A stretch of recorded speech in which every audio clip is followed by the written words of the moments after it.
dijadikan tempat berkembang biaknya bakteri-bakteri jahat lainnya. Iritasi tempat kotor akhirnya menjadi bengkak. Pakai yang betul-betul organik.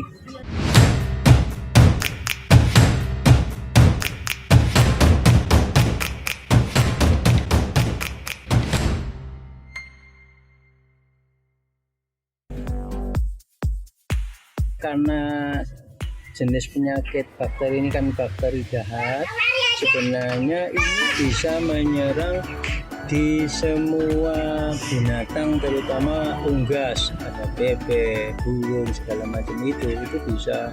Cuman biasanya orang menyebut ini senot burung, ini senot bebek, senot ayam, tapi pada prinsipnya sebenarnya jenis penyakitnya sama. Penyebab bisa terserang juga sebenarnya di imun, daya tahan dari tubuh si ini sendiri, si unggas ini sendiri.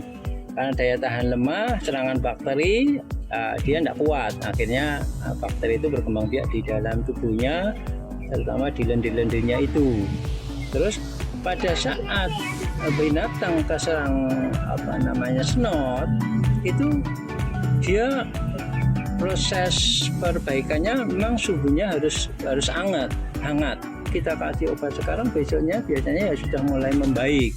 Nah, di pengalaman kemarin setelah 3 hari sudah mulai makan kayak ayam-ayam sehat itu, dan kita bisa mempercepat proses penyembuhan atau pengurangan bakteri jadi ayam ini dipuasakan.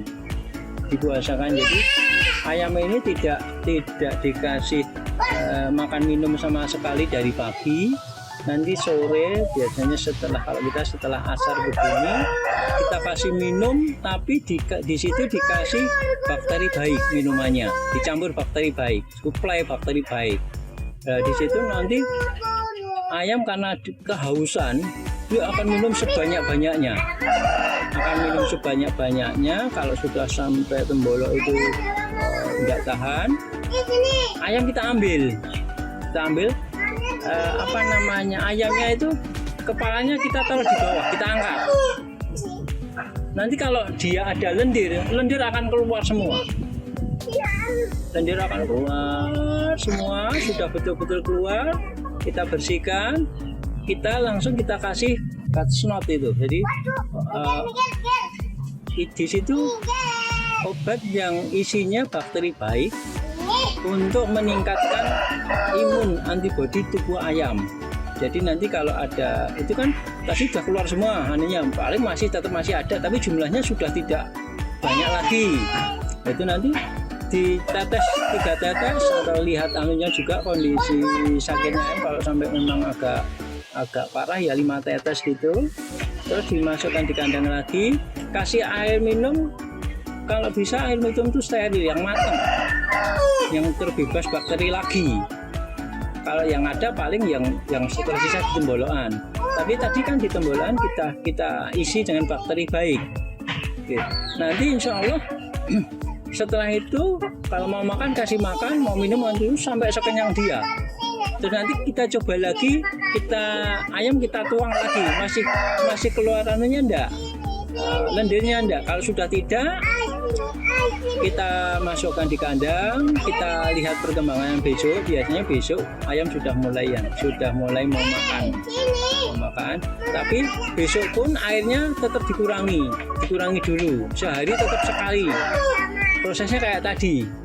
Sampai hari ketiga kalau betul-betul lendir sudah tidak ada, berarti ayam itu insya Allah sudah sehat.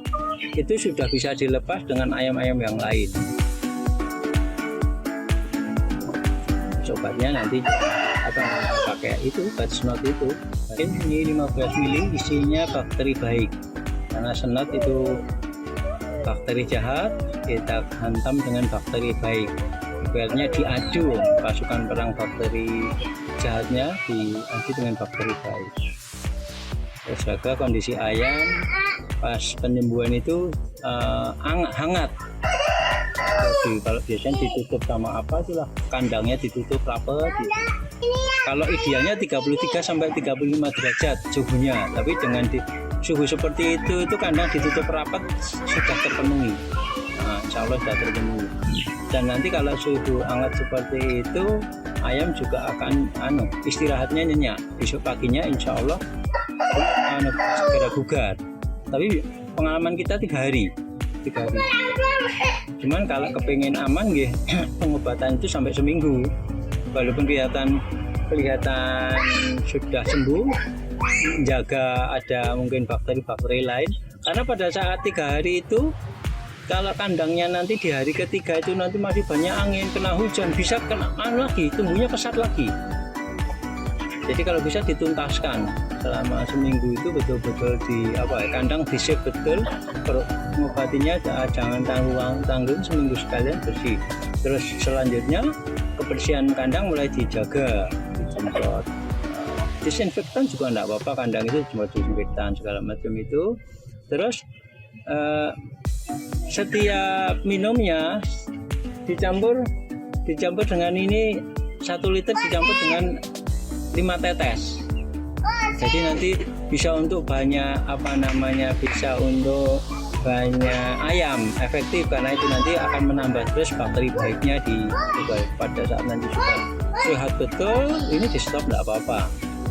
Kunci utama juga ayam itu juga airnya diperhatikan, airnya betul-betul bersih, kandangnya tempat minumnya setiap hari betul-betul dibersihkan kalau kepengen memang ayam itu terjaga dari bakteri jahat gitu.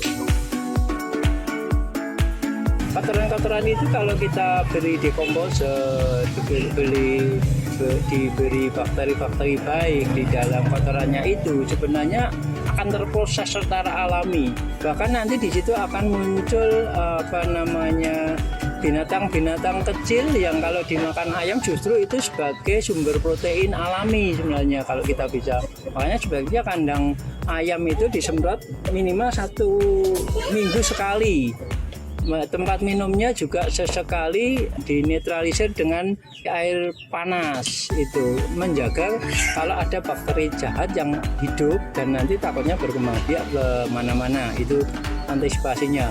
Tapi pada saat memang snot sudah masuk itu bagi petani itu hal yang sangat menakutkan karena penularannya begitu cepat, hanya melalui 1 tempat minum saja 1 kandang bisa habis kena penyakit snot semua. Itu kira-kira seperti itu.